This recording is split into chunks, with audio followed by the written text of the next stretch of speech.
اچھی بات یہ ہے کہ پارلیمنٹ کے اندر اس کے خلاف ایک قرارداد بھی پاس کر لی گئی ہے، لیکن ہم سبھی لوگ جانتے ہیں کہ کچھ ہی ٹائم کے اندر ہر شخص اس واقعے کو بھول جائے گا، لیکن سیاستدان یہ چاہتے ہیں کہ اگلی الیکشن کمپین میں جانے سے پہلے اس کو اپنی اچیومنٹ کے طور پر پیش کریں۔ ویسٹرن میڈیا یہ باقاعدہ ایک پروپیگنڈا کے تحت کر رہا ہے کہ دنیا کو کنٹرول کرنے والی سیکرٹ سوسائٹیز جو کہ یہودی لابی 90% دنیا کے میڈیا کی مالک اور مختار ہیں، اور جن کی مالک نہیں ہیں ان کو فنڈنگ کے ذریعے کنٹرول کرتی ہیں۔ یہ دن رات پروپیگنڈا مشینری اسی مقصد کے تحت چلائی جاتی ہے کہ مسلمانوں کی تعداد جو کہ دنیا میں سب سے تیزی سے بڑھ رہی ہے اور آنے والے کچھ سالوں کے اندر کرسچینٹی کو بھی کراس کر کے مسلمانوں کی تعداد دنیا میں سب سے زیادہ ہو جائے گی، تو اس کو کیسے کاؤنٹر کیا جائے۔ اور اس کا سب سے آسان طریقہ یہ ہے کہ ان کے خاندانی سسٹم کو توڑ کر ان کے اندر بے حیائی فحاشی کو عام کیا جائے، دوسرے مذاہب اور ملکوں کے لوگوں سے ان کو لڑوایا جائے اور دہشت گردی والا ان کا چہرہ دکھا کر انہیں دنیا میں خوف کی علامت بنا کر دکھایا جائے کہ باقی غیر مسلم دنیا ان سے نفرت کرنے لگے۔ کیونکہ اسلام اس وقت دنیا کے اندر ایک اکلوتا ایسا مذہب ہے جس کے ماننے والے لوگ پریکٹیکل ہیں، یعنی دین کو صرف قبول نہیں کرتے بلکہ اس پر عمل بھی کرتے ہیں، اور یہی چیز ان لوگوں کے لیے سب سے تکلیف دہ ہے۔ جیسا کہ ہم نے حال ہی میں قطر کے اندر دیکھا کہ جب فیفا ورلڈ کپ ہوسٹنگ کے لیے قطر کو چنا گیا تو اس وقت سے لے کر آخر تک، یعنی ورلڈ کپ کے اختتام پر عالمی میڈیا نے قطر کو طرح طرح کی کنٹروورسیز کے اندر پھنسائے رکھا۔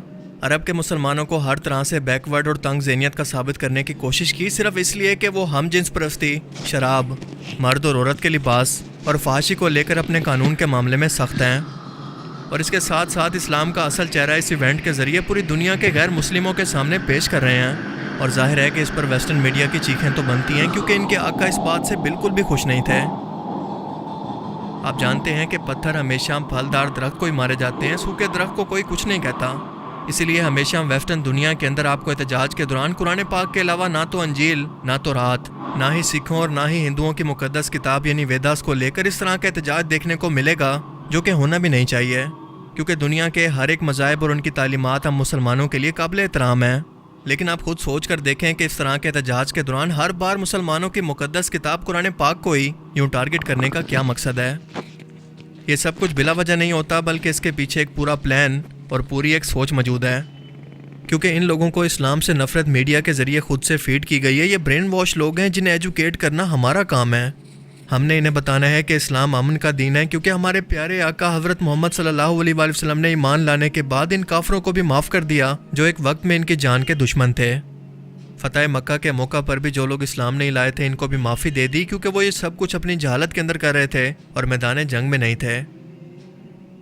مگر ہم لوگ جنہوں نے اسلام کا اصل چہرہ دنیا تک پہنچانا تھا، ہم لوگ خود تو فرقہ واریت کی لعنت کا شکار ہو چکے ہیں، تو ان لوگوں کو دین کون پہنچائے گا؟ لیکن جہاں تک قرآن پاک کی بے حرمتی کی بات ہے تو اس کا ہر مسلمان کو دلی دکھ اور تکلیف ہے، لیکن اس کے ساتھ ساتھ اللہ نے خود اس کتاب کی حفاظت کا ذمہ لیا ہے۔ دنیا کی کوئی بھی طاقت اس کو نہیں مٹا سکتی، کیونکہ یہ صرف کتاب کے اندر نہیں بلکہ کروڑوں مسلمانوں کے سینوں میں محفوظ ہے۔ پر میرا آپ سے ایک سوال ہے کہ ہم غیر مسلموں کی توہین پر تو بات کرتے ہیں، لیکن کیا ہم لوگوں نے خود قرآن کو اہمیت دے کر اسے سینے سے لگا رکھا ہے؟ وہ کافر جو اس قرآن کو مانتے ہی نہیں ہیں، ان سے ہم لوگ ایکسپیکٹ کرتے ہیں کہ وہ ہمارے قرآن پاک کو اہمیت دیں۔ اگر یہ لوگ قرآن پاک کو جلاتے ہیں تو ہمیں احتجاجاً کرنا تو یہ چاہیے تھا کہ ہم ترجمے کے ساتھ قرآن پاک کو مزید پڑھنا شروع کر دیتے، اس کا مطلب بھی غیر مسلموں کو خود سے سمجھاتے۔ یہ چیز ان لوگوں کے لیے زیادہ تکلیف دہ تھی۔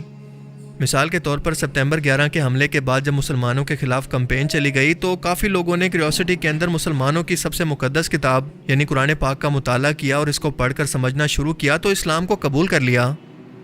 آپ مجھے بتائیں کہ ہم نے اسکول سے لے کر یونیورسٹی تک تعلیم حاصل کی اور اس دوران ہم نے قرآن پاک کو کیا ایک بار بھی ترجمے سے پڑھنے کی کوشش کی؟ پاکستان کی تاریخ کے اندر پہلی بار پچھلی گورنمنٹ نے یہ انیشیٹو لیا کہ قرآن پاک کو ترجمے کے ساتھ ہر ایک کلاسز کے اندر کالج اور یونیورسٹیز کے اندر پڑھایا جائے۔ لیکن آپ ذرا یہ سوچیں کہ آپ کا کوئی دوست آپ کو میسج کرے اور اس کو پتہ لگے کہ آپ نے وہ میسج ریسیو بھی کر لیا ہے، لیکن کئی دن گزرنے کے باوجود بھی آپ نے اس میسج کو نہیں پڑھا، اسے کتنا برا لگے گا؟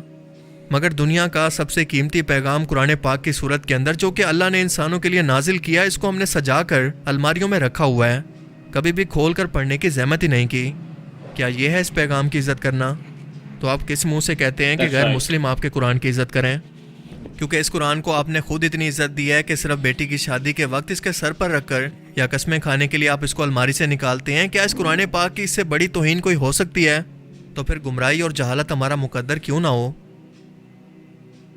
ایک بار برطانوی وزیر اعظم گلیڈسٹون نے کہا تھا کہ اگر مسلمانوں کو ختم کرنا ہے تو ان سے قرآن چھین لو، اور قرآن کو چھیننے کا مطلب ہے کہ ان کی الماریوں سے قرآن پاک کو اٹھانا نہیں بلکہ ان کی زندگی سے قرآن پاک کے عمل اور اس کی عقیدت اور احترام کو ختم کرنا ہے. ورنہ آج یہ بتائیں کہ کون سا مسلمانوں کا ایسا گھر ہے جس کے اندر قرآن پاک موجود نہ ہو.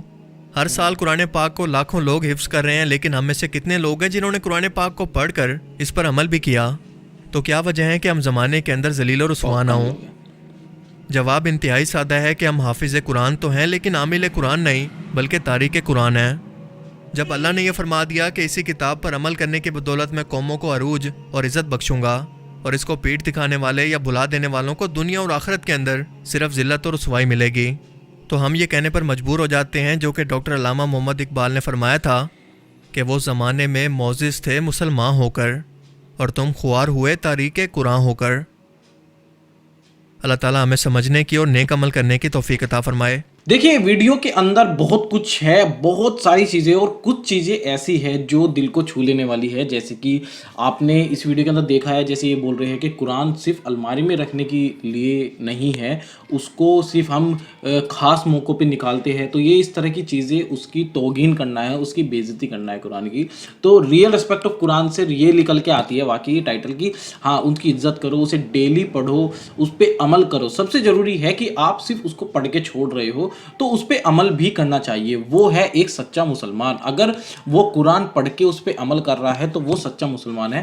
باقی سب صرف پڑھنا کتاب کو کمپلیٹ نہیں ہے، اچھی چیز نہیں مانی جائے گی کہ پڑھ کے صرف اتنا کافی نہیں ہے. یہ چیزیں اس کے اندر بتانے کی کوشش کر رہے ہیں یہ شخص. اور ویڈیو کے اندر یہ بھی دکھایا گیا ہے کہ کس طریقے سے لوگ مسلمز کو کاؤنٹر کرتے ہیں، کس طریقے سے لوگ اسلام کو غلط دھرم بولتے ہیں. تو یہ چیزیں ساری اس ویڈیو کے اندر کمپلیٹ ہے. اگر آپ سمجھو گے غور سے تو آپ کو سمجھ میں آئے گا کہ کچھ لوگوں کی وجہ سے ہم پوری کی پوری قوم کو غلط نہیں بول سکتے، یا پھر کچھ لوگوں کی وجہ سے ہم کسی دھرم کو غلط نہیں بول سکتے ہیں.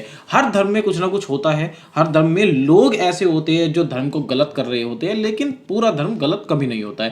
ویڈیو واقعی لاجواب ہے. لائک کیجئے، آپ کمنٹ کیجئے، شیئر کیجئے، اور کیسی لگے آپ کو ویڈیوز، یہ کیسی لگ رہی ہے آپ سبسکرائب ضرور کیجئے اور کمنٹ میں ضرور اپنی رائے بتانا. میں thank you for watching this video. ملتا ہے آپ سے نیکسٹ ویڈیو میں، تب تک کے لیے tata, bye bye and take care.